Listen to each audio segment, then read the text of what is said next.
Good evening, Mission.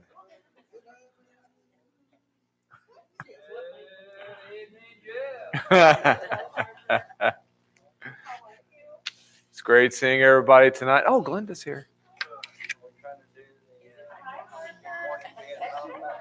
Yeah, I don't think I don't have to try.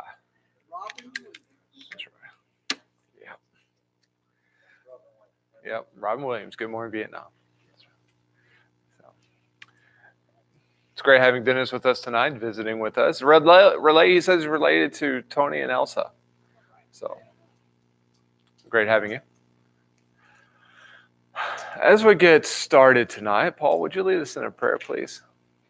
Dear Heavenly Father, we thank you so much for the opportunity we have this midweek of just pausing and coming to a house of worship and just meeting with brothers and sisters. And we just thank you so much for that opportunity. And we ask you as we open the book and study from Proverbs that you'd be with Jeff as he brings us the lesson that he's worked on this week, and we just take your word and apply it in our lives. We know that we have sick folks in our congregation. Dear Heavenly Father, we just ask you to watch over them, give them a healing hand, bring them back to us. Forgive us of our sins, we beg. In Christ's name we pray. Amen. Amen. All righty, so what falls but doesn't hurt itself? What runs but has no legs? What roars but has no mouth? And what sparkles but is not a star? Water. Water, yes. Water. See, look, it's not so bad. Good job, everybody. One of the reasons I did that, because for the past 3 weeks, Dan Trussell has always tried to put water as the answer to the riddle. And I was like, fine, I'll give you one where the answer is water. So I told him, I said, okay, you answered water. We're done. Moving on. So, open with me to Proverbs 6.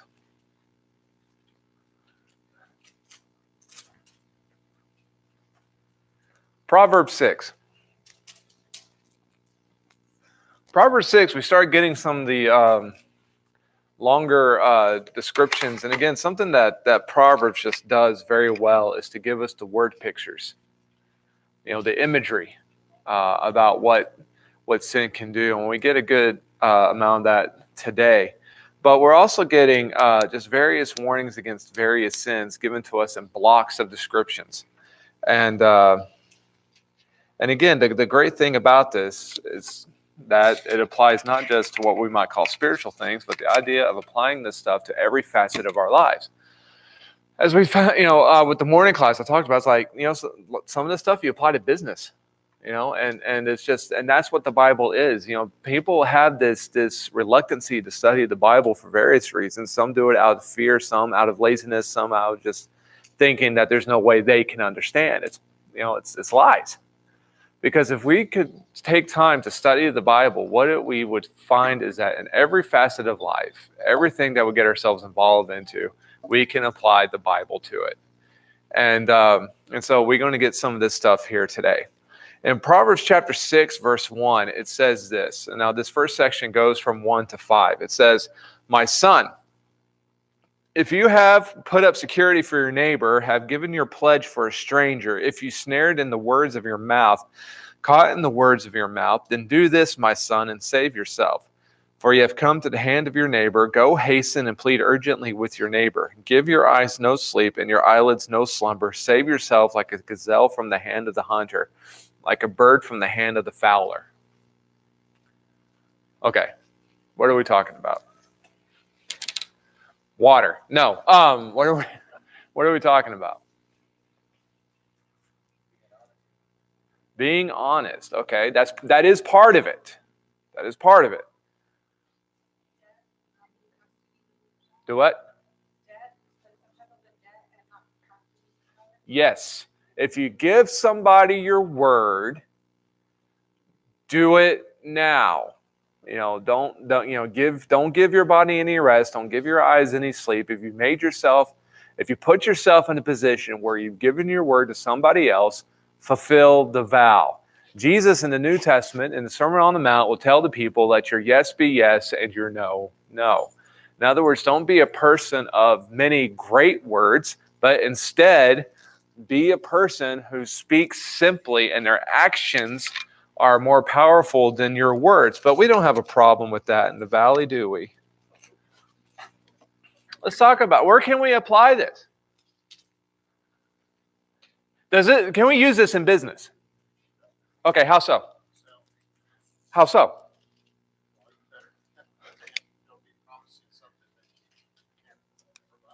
Why not?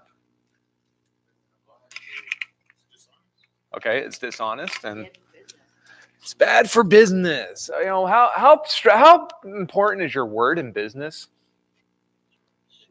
Oh, reputation, business reputation. And if you lose that, where are you?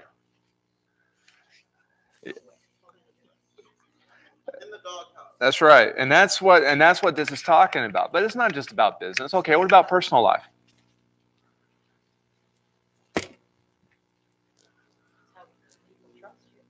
Yeah. If you committed to be there at 6 o'clock, you're there at 6 o'clock. Right. Yes. What we have is our word. Our word is our bond. Remember, not horribly long ago, people used to be able to conduct business with a handshake. And you think about the power, I was thinking about this earlier, the power of that handshake, the power of the act of the handshake. Now, we don't get it much down here, but you go north where it's cold. And you see guys talking business or talking about something important. They're wearing the hats, jackets, gloves, and everything. And they come to a handshake. You notice what the guys do? Why? Why? I mean, why not just shake hands with the glove? Yeah. You can't spit on it. Then we're going to get a knife and cut that thing and go ahead. No. But yeah, there's something about that skin-to-skin contact. It's about being your bond. And that's what this first part is talking about. If you have to put up security for your neighbor, don't rest until it's done. Because, and let's be honest, sometimes things don't get done, not out of evil mode. Sometimes we forget. It's like someone once said, wives, you don't have to tell your husband every 6 months to do something. They'll get around to it eventually. Yeah. Hey now. But it's about fulfilling your word. Being good to your word. And being known as being good to your word. The world might know that the rest of the world will try to blow a smoke screen or try to puff themselves up and try to make themselves sound really good. Again, going back to Jesus, they swear by heaven, they swear by the earth, they swear by the temple, they swear by Jerusalem, they swear by their own head. And Jesus said, why swear by your own head? You can't turn one hair white or black. What can you? I had no say when my hair started falling out.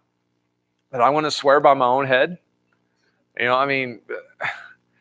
Peggy Hoskin and Peggy and Jim spent 40 years being missionaries down in Mexico. They said something very big down there was that parents would swear by the heads of their kids.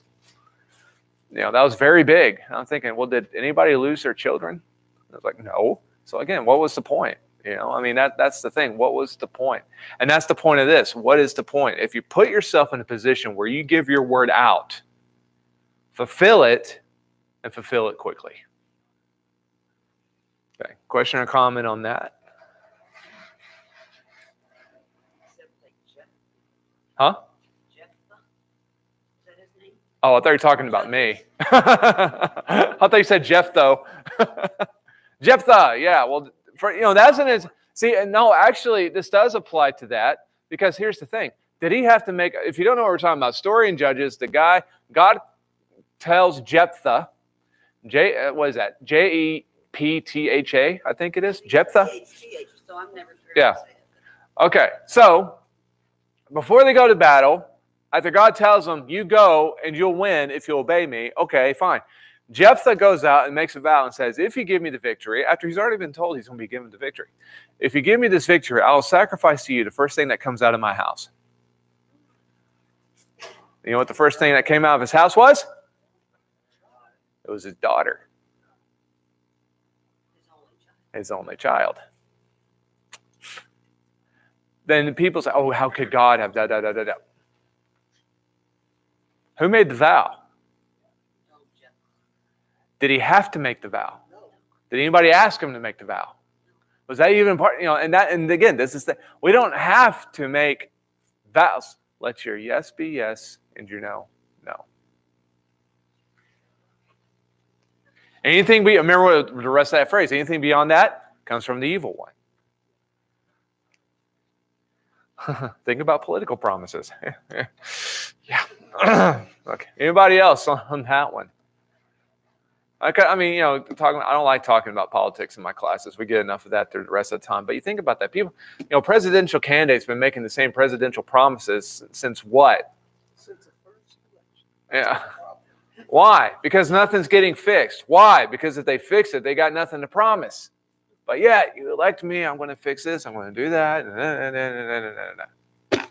It's the same thing. They sound good. Don't seek to be people who sound good. Seek to be people that are good. Okay. Next section is verse 6 through 11. Go to the ant, O sluggard. Consider her ways and be wise. Without having any chief, officer, or ruler, she prepares her bread in summer and gathers her food in harvest. How long will you lie there, O sluggard? When will you arise from your sleep? A little slumber, a little folding of the hands to rest, and poverty will come upon you like a robber, and want like an armed man. Okay, what are we talking about?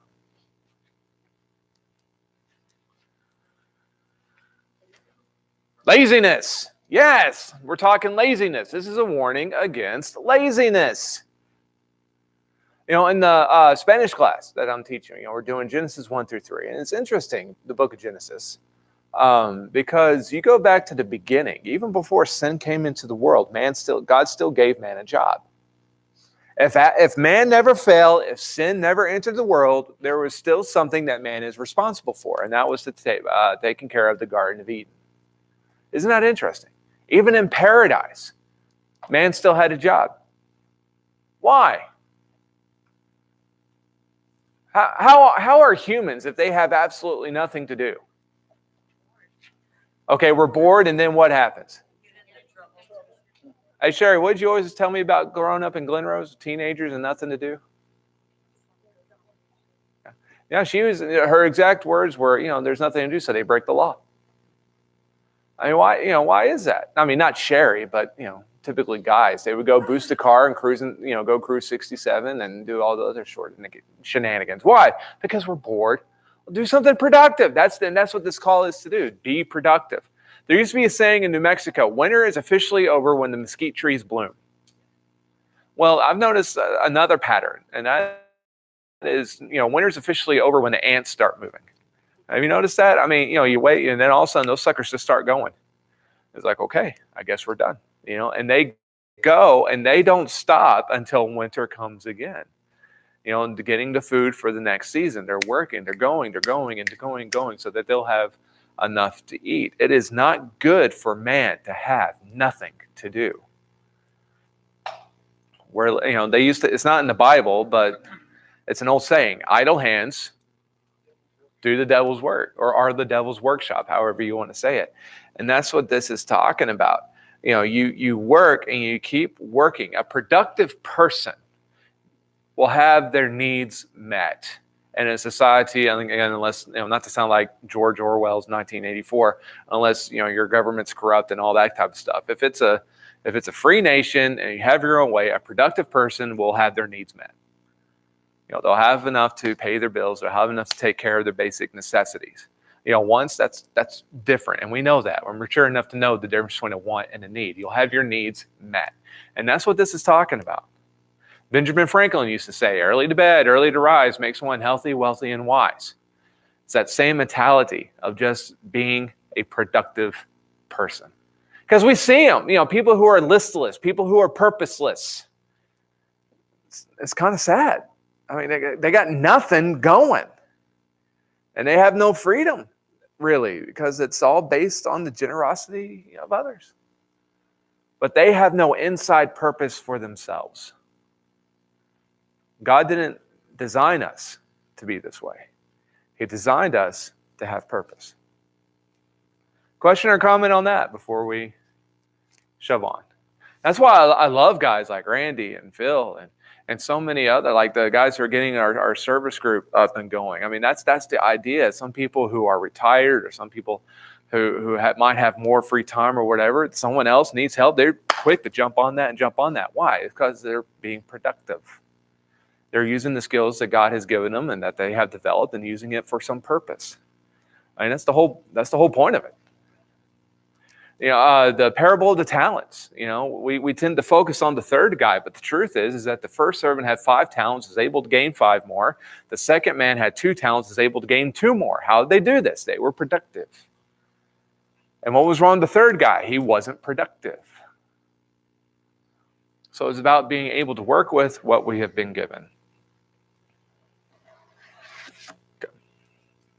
Pretty straightforward.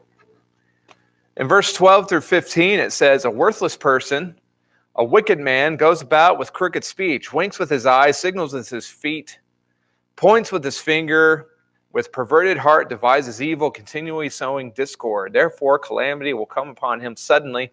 In a moment, he'll be broken beyond healing. Okay, what are we talking about here?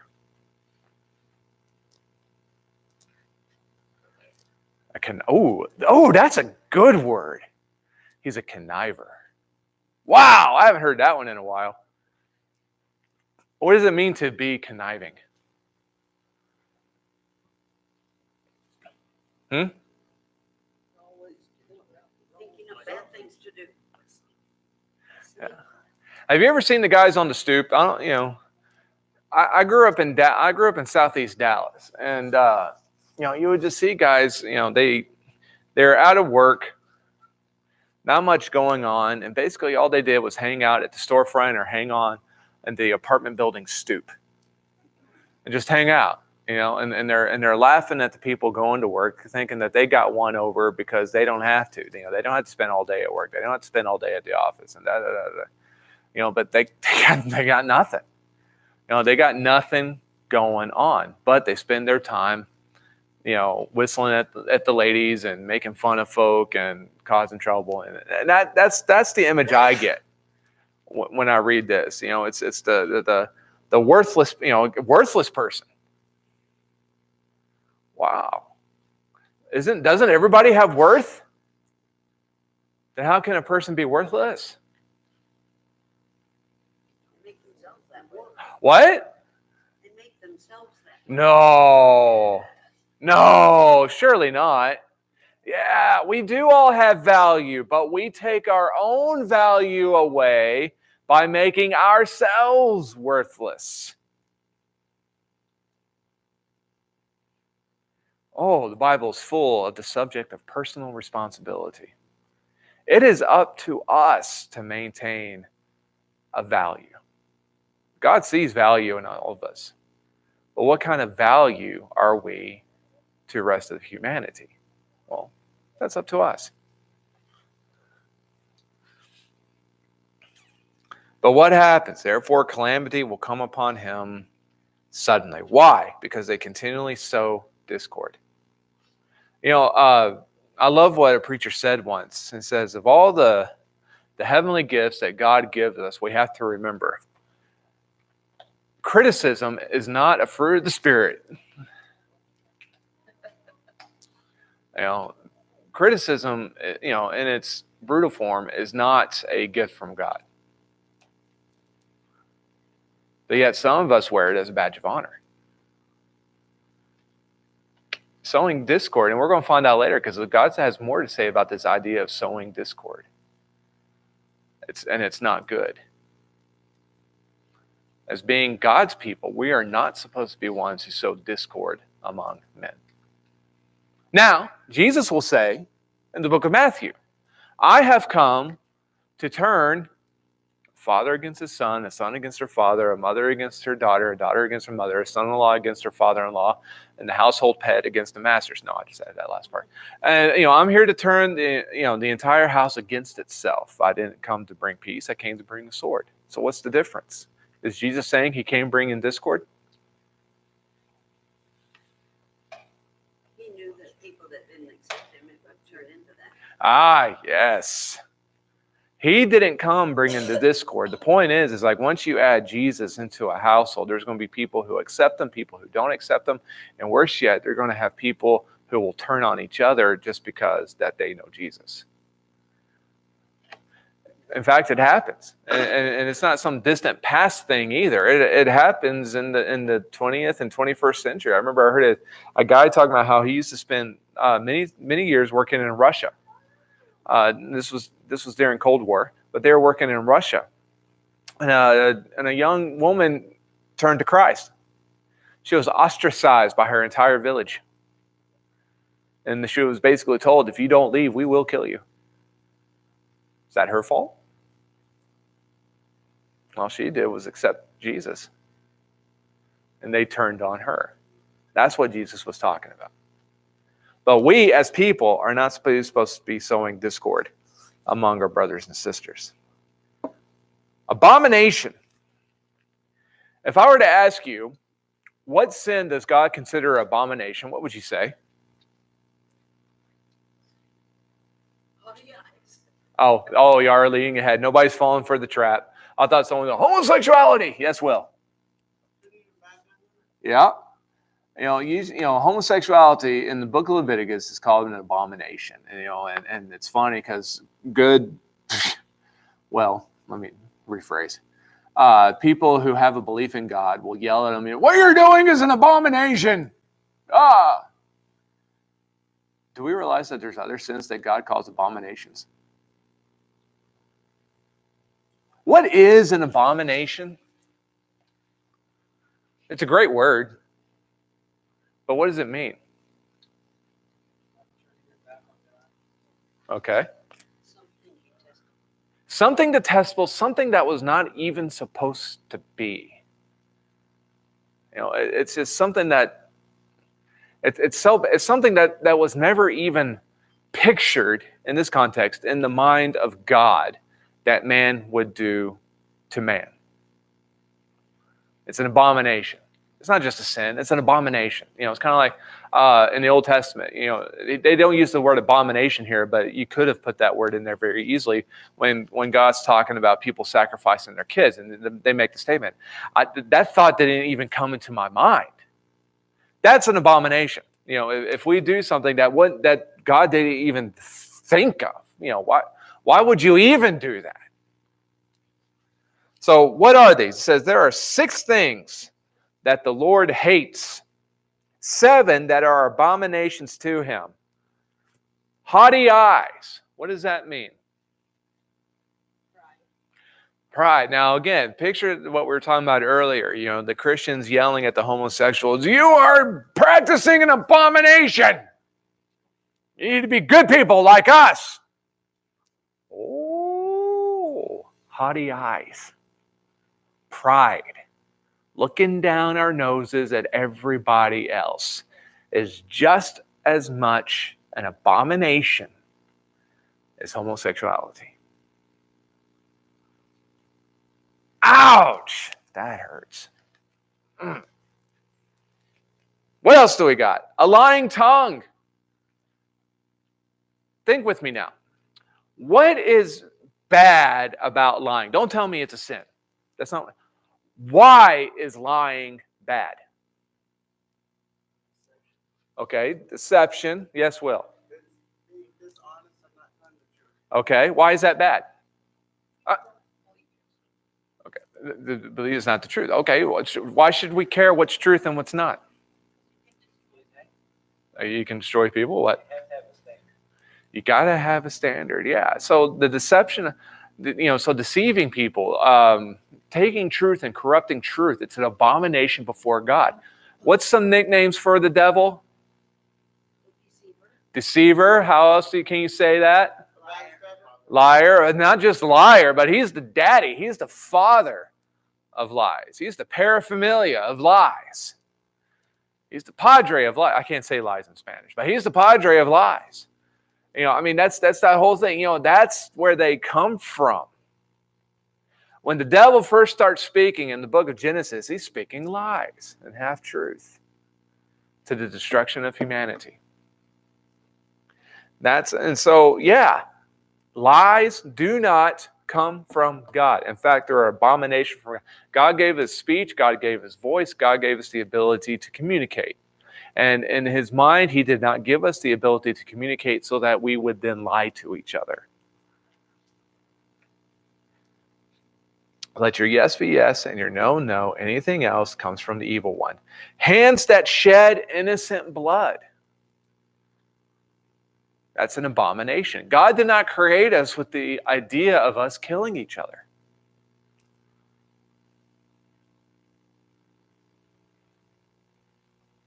We can't be people who run off seeking to do violence to each other.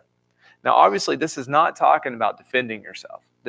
Look at what it says, run off to shed innocent blood. We weren't supposed to be those type of people. It's an abomination. Going all the way back to Cain and Abel. The idea, I mean, isn't it interesting? Sin comes into the world, Genesis 3. The first murder happens, Genesis 4. How quickly did that escalate? And then, I forget which chapter in Genesis, but it's before you get to Noah, where you're talking about the lineage leading up to Noah. You got, what was in that, Lakish, that talks about killing 7 people. And so it escalated even more. How fast did it become for life to become so cheap? But that's not the way we were originally designed. Feet that make haste to run to evil. Now, what does that mean? Did I? Oh, a heart that devises wicked plans. You're right. What's that mean? The conniver. That's right. It's a heart that devises wicked plans. Again, it goes back to what we were talking about earlier about being bored and purposeless. How fast does the bored person go to thinking about evil? Now, how quickly that sneaks upon us. It does not take long to do. And feet that make haste to run to evil. So you have the person thinking it up, and then the person who rushes to get there. How fast all of this happens. It all goes back to the multiplication of sin. Vegas, we talked about a little bit about Las Vegas this morning. It was actually a very interesting discussion because you think about Las Vegas.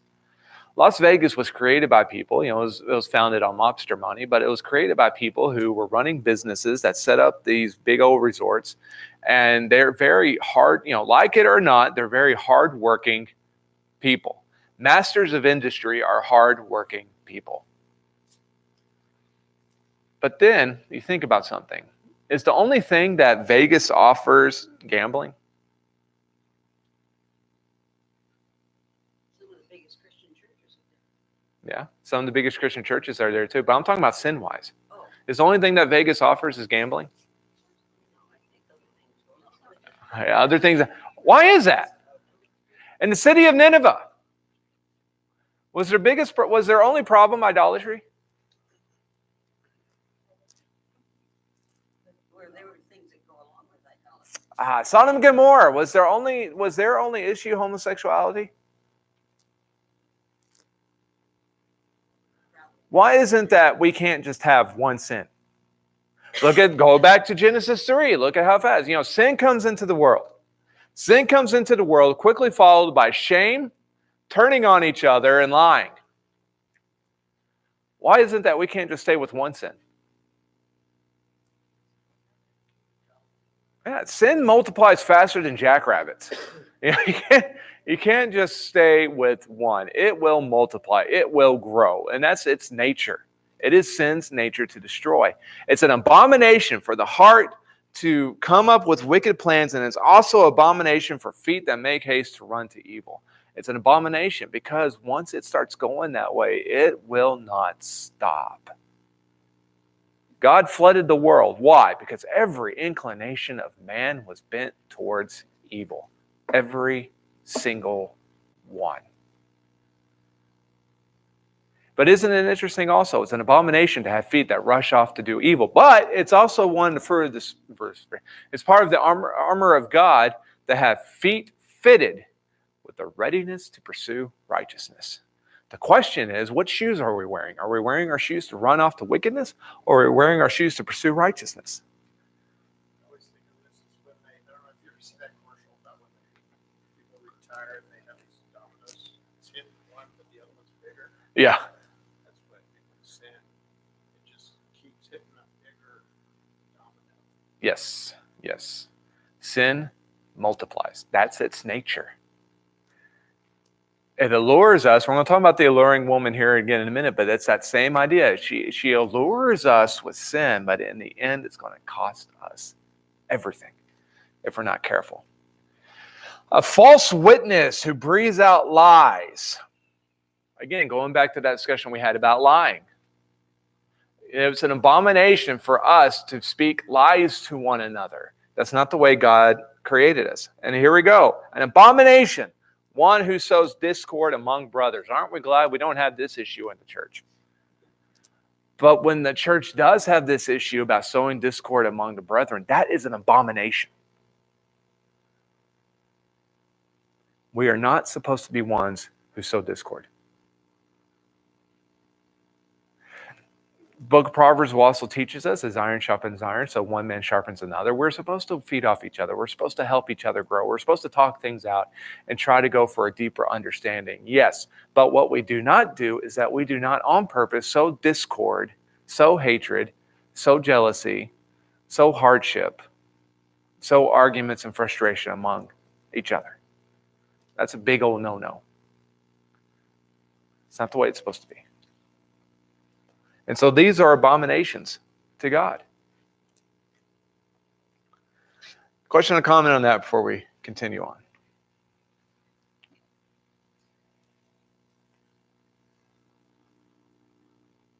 Alrighty. And we're going to switch back now, going back to, like we talked about last week, 5, 6, and 7 of Proverbs, each gives warning against adultery, to the adulteress, to the pursuing of sexual immorality, because it is so entangling. There's some really powerful things that come out of this section. In verse 20, it says, my son, and verse 20 through 22 is what we've heard before. It's the idea of keeping your father's commandment, keeping your mother's teaching, bind them. This is a repeated thing. Bind them. Put them in here. Some of you might know, might not know, there used to be a preacher in the Brotherhood called Marshall Keeble. And I read a statement of his today, actually, and it says, the Bible is the most powerful book in man, but it doesn't do us much good if we just keep it underneath our arm instead of putting it in our hearts. It's like, oh, that one hurt, but that's true. So this idea of binding the teaching, keeping to your parents' instruction, all this, that's repeated themes in this, because that's what it's not about tying a phylactery like the Pharisees did around your head. By the way, if you've been coming to the small group, did you notice that those 7 abominations were behaviors that the Pharisees would do to Jesus? And yet they called Jesus the blasphemer. That just got a little bit awkward. But you see how it...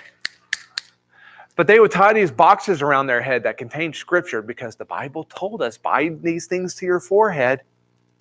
It's not about putting it in your brain. Working with it, struggling with it. But so that's a repeated theme. And remember them when you walk and when you lie down. They will watch over you, and when you awake, they will talk with you. So always keep it. In verse 23, it says, for the commandment is a lamp, and the teaching a light. And the reproofs of discipline are the way of life. So, following commands, keeping the teachings, and maintaining and pursuing discipline. How do we stay away from sin? How do we keep away from the adulterous woman? contemplate the commandments of God, dedicate ourselves to the teachings of God, and dedicate ourselves to spiritual discipline. Why is it that Jesus spent 40 days fasting before his earthly ministry? Why is it that after he would appoint his disciples, he would go on the mountain for a night? Why is it after he fed the 10,000, he would go up onto a mountainside and spend a night in prayer? Why is it before Jesus would do something powerful, he would have a time of prayer, or after he did something powerful, he would dedicate himself time to prayer? Why was Jesus so disciplined? To keep himself from sin. Because he could have sinned. No, it was impossible for him. Yes, it was possible for Jesus to sin, but he was able to stay away from it because he kept his spiritual discipline so high. Prayer, meditation, fasting, study, time with God, all that, worship, fellowship, evangelism, all this stuff are disciplines that can keep us from evil. But like going to the gym to get in shape, we have to actively pursue it. It's not just going to happen. We have to pursue it. So, seek commands from God. Seek the teaching. Seek discipline to preserve you from the evil woman, from the smooth tongue of the adulteress. Do not desire her beauty in your heart, and do not let her capture you with her eyelashes. What is it with women and eyelashes? Now you can get fake ones as long as you want. They can bite, bat your eyes at them. So, and we fall for it, guys. How smart are we? Yeah.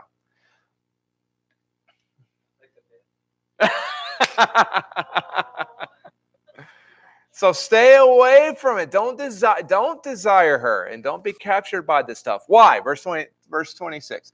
For the price of a prostitute is only a loaf of bread, but a married woman hunts down a precious life.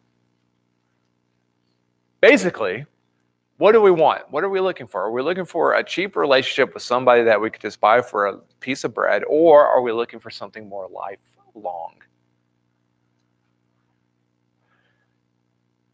What did God want for us? Lifelong. Now, this next section, again, is very powerful in its imagery. Check this out. Verse 27. Can a man carry fire next to his chest and his clothes and not be burned? Or can one walk on hot coals and his feet not be scorched? So is he who goes into his neighbor's wife. None who touches her will go unpunished. Can I have a torch in my hand and do this and not set myself on fire? Yet, this is what we do when we try to start dabbling with sin. We start dabbling with it. Basically, we are playing with fire. And how many great big old forest fires has our nation experienced because someone was in the back 40 playing with fire? I remember back, I think it was in the late 90s, it was when one of those big old fires in California, it was started because some forest ranger among all, someone you thought would know better, was burning an old love letter. Next thing you know, half of California is gone. I mean, but just like that. We do not get to play with sin and not get burned. It's not a toy. This is talking about adultery, having affairs with your neighbor's wife. You don't get to just walk away from that. Again, we talked about David a lot, but again, look at David's progression of sin. Lust led to adultery, led to conspiracy, led to murder. And then led to the death of the baby. Sin multiplies.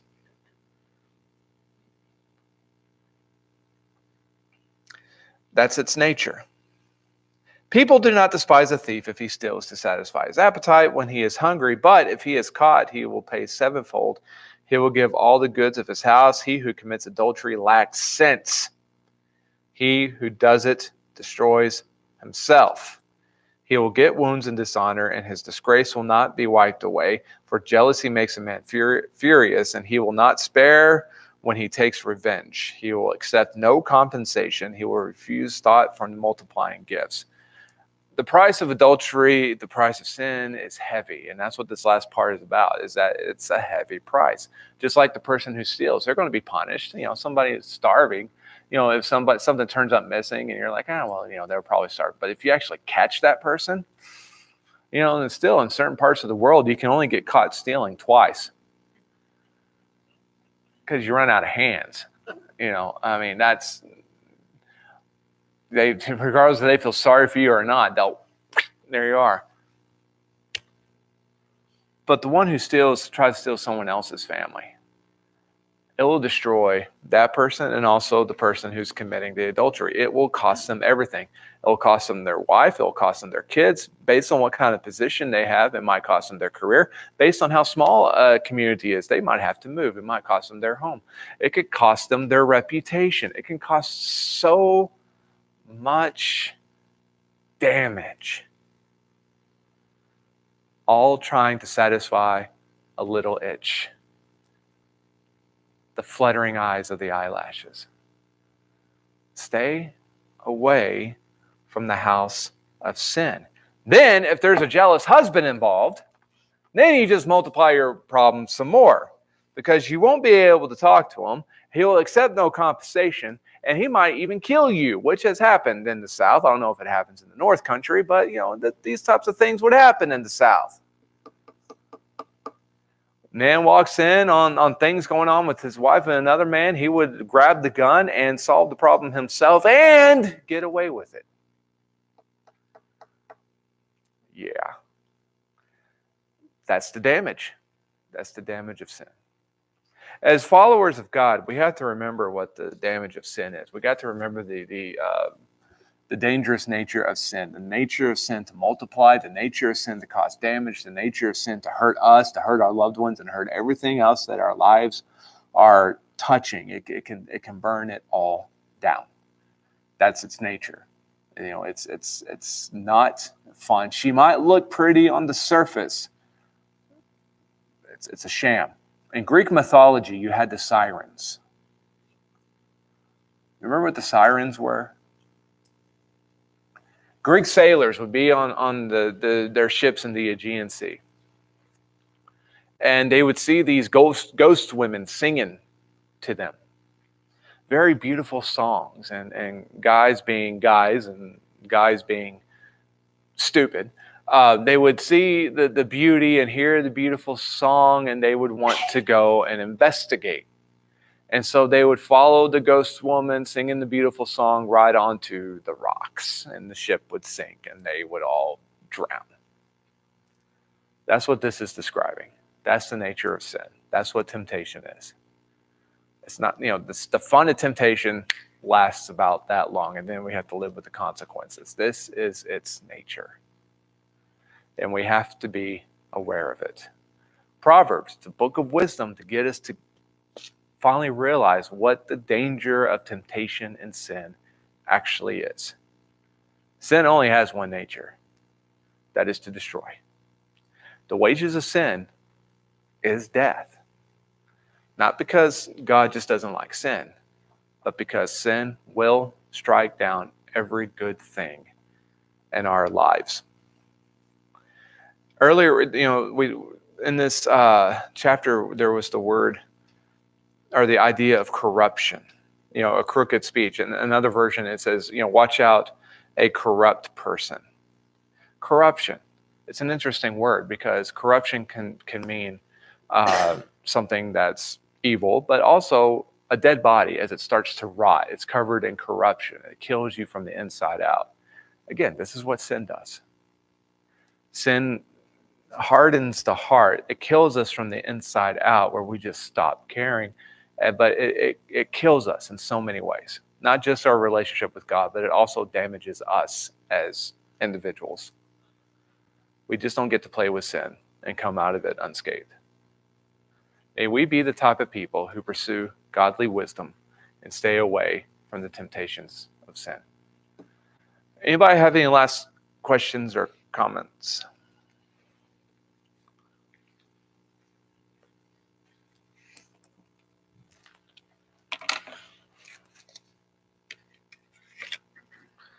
All righty, y'all quiet tonight, but that's okay.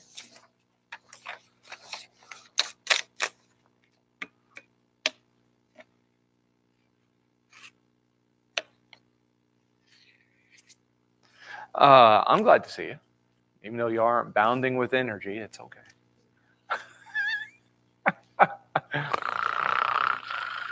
Yeah. Do it?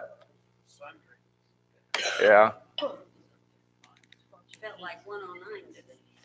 Yeah. It turned hot today, didn't it? You should have saw the kids when they came home from school. They walked home from school today, and they both just bust through the front door at the same time. Looked like Lawrence from Lawrence of Arabia, you know. It's, goodness sakes. Chick-fil-A got one of those chocolate chicken. Emptied my bag and I left it in my car. It was harder than rock.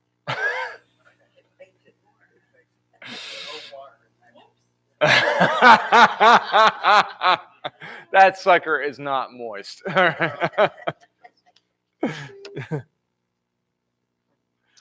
Raymond needs a cookie.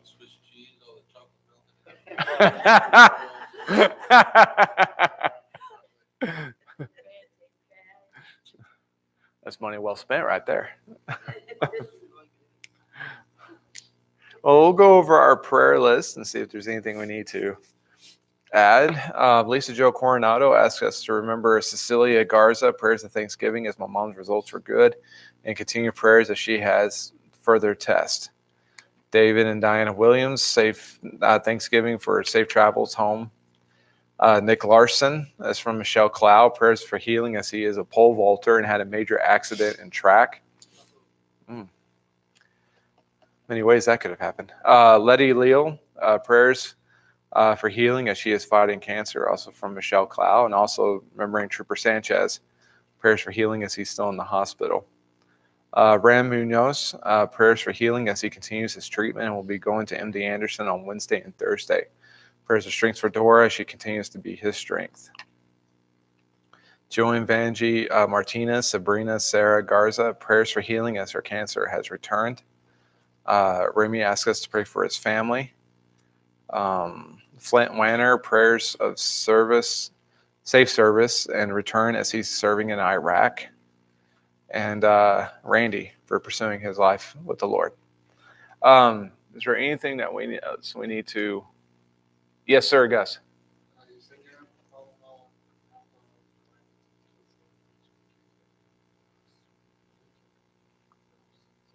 So the Salinas family's going to Kingsville?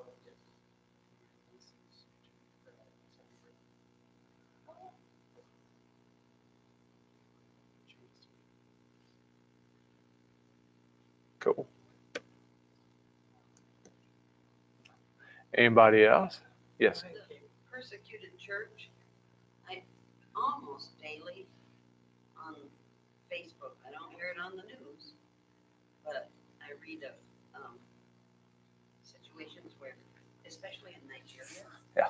Christians are just being killed Yeah. on a daily basis. Mm-hmm. Yeah, I mean, this is real. I mean, it's so tempting to think that that's an otherworldly problem, but those are our brothers and sisters in Christ, and we need to be praying for them, and that is our most powerful weapon, and it's happening. You know, not some far off history lesson that we're talking about. It's happening today. Anybody else? Randy. Go ahead and keep mine. Okay. It's Manafort, M-A-N-Z-A-N-A-R-E-N. One more time. M-A-N-Z-A-N-A-R-E-N.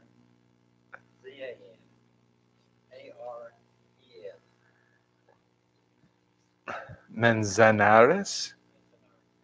All right. And you're traveling this weekend.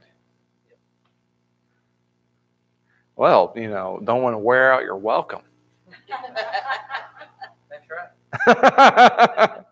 Always leave them wanting more, right? There goes spread the love. That's right.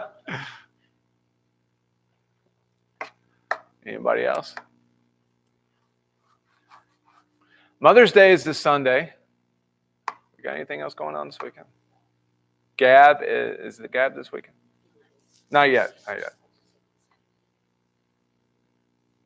Oh, this is the second Saturday of the month. Okay.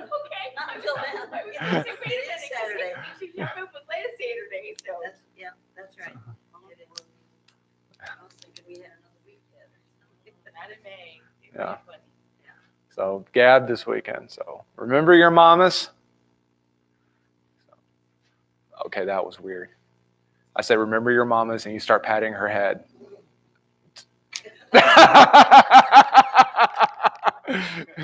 We might need to talk. Whatever.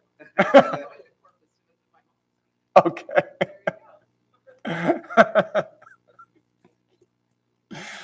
I'm sorry, Mike. That was just.